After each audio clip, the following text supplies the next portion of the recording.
Okay, hello everybody. Welcome back to my channel today. I'm Kevin, and today we're back to our Second World War topic.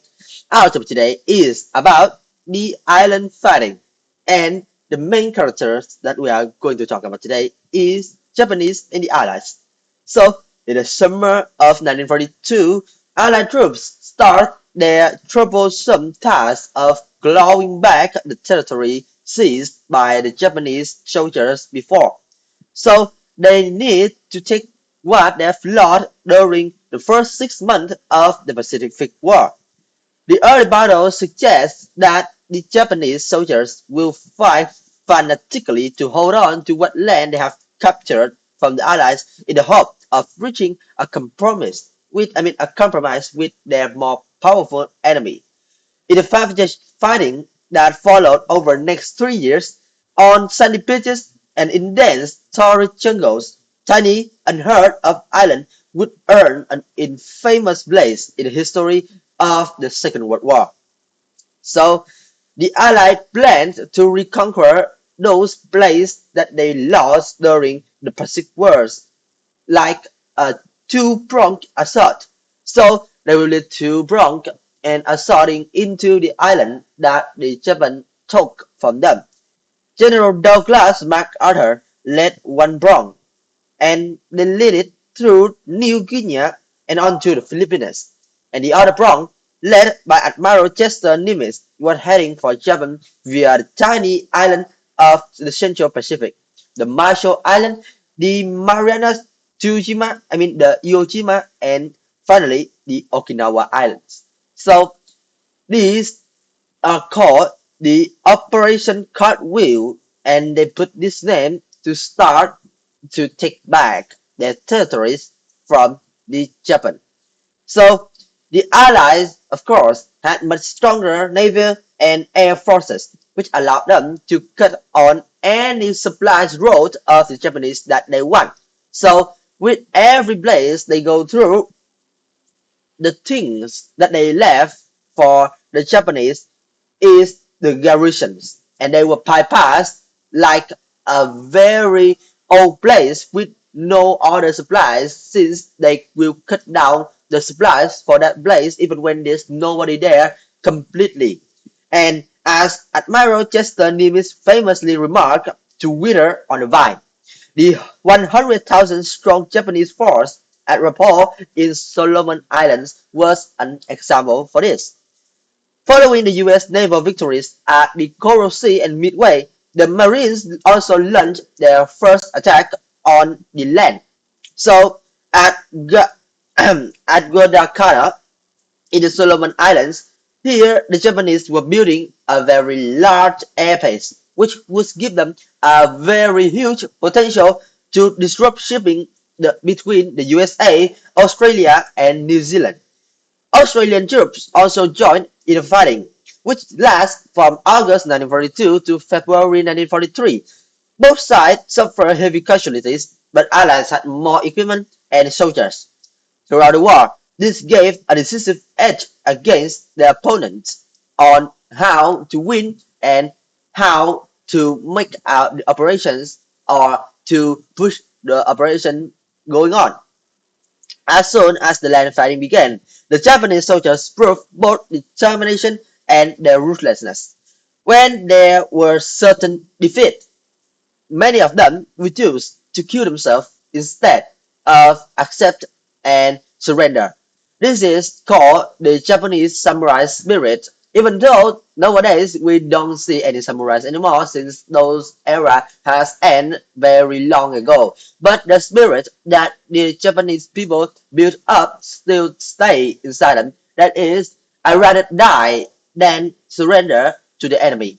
So when they are on the verge of defeat or they are absolutely in defeat, most of them will decide to kill themselves by many ways. But the most famous way that I've known is the seppuku. This is let's say a tactic that the soldiers will use a knife to stab into their stomach, and they will cut their own stomach out to kill themselves as let's say to protect their divinity and also to protect their own belief about victory.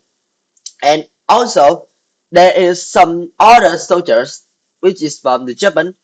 Instead of killing themselves, they will wait patiently for the medics from the Americans to come and rescue them. So this is just a simple rule. After war, everybody is human and they deserve the treatment. So that's why after a place where um, let's say they was defeated, all right, and the soldiers were wounded, and the general said, all right, that place is completely over, we won it, and the Japanese has surrendered, and then they will give the medics out to, let's say, take care for the wounded enemies. And of course at that time they're not enemies anymore, but that is just according to the allies thing. I mean the allies thought, because with the Japanese soldiers, they always think about the enemies as enemies, even when war stops. So they will decide to, let's say, okay, to reduce the amount of medics and amount of supplies that the enemies have by waiting for the nurse and doctors to come to help them, and then they will blew themselves and their helpers around them away with bombs so that they could, let's say, stop the enemies from having enough supplies to treat for the wounded soldiers in the future. And of course, this is not a nice way, but is also start from the spirit, so we don't have anything to talk about. And at Good Dog Corner, while the Japanese soldiers, as I said, blew themselves and their helpers to pieces with hand grenades. And then we will go to the south. So across a vast width of empty ocean lay Tarawa Atoll.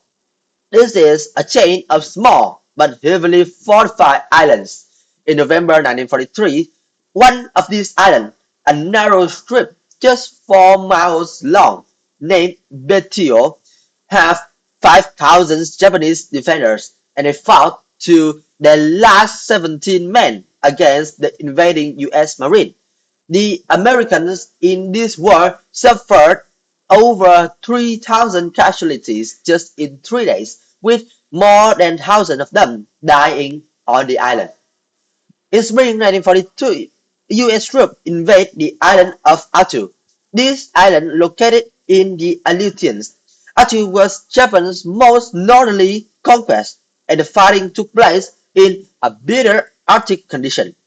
The 2,500 Japanese holding in the islands fought with the same usual determination as the others, and they were only, let's say, 28 left. Yeah, exact number, 28 soldiers left from the Japanese military at the time that the America completely took over the place. In August, 29,000 US Marines and 5,200 Canadians attacked another island, is the nearby islands of Kiska. The assault was preceded by a heavy bombardment by bombers and by the ships. But when the invaders came onto the islands, they met no resistance. What they don't know is that, seeing the determination and the tactics that the soldiers choose to fight, the government decided to change the tactic in some way, decide to give up some territories and focus their allies, I mean their militaries or the soldiers, they forced into other places that have need more treatment, and also to strengthen their military power. So what they didn't know was that the 6,000 Japanese troops defending the island had left weeks earlier. So this is what's going on during 1942 to 1943, when the Americans tried to attack and take back the territories that they lost during the Pacific War. And of course, it goes quite well even when the casualties are a lot, because the Japanese soldiers also have their own determination, and, as I think, a very respectable spirit. All right. So that's all I want to talk to you guys today about how the Americans and Japanese, I mean the Japan, fight against each other to protect the territories that the Japanese took from the America in the Pacific War, and about the Operation Cartwheel. So that's all I want to talk to you guys today. Thank you for listening, and I'll see you guys in the next video. And now I think it's time for us to say goodbye. Then. See ya.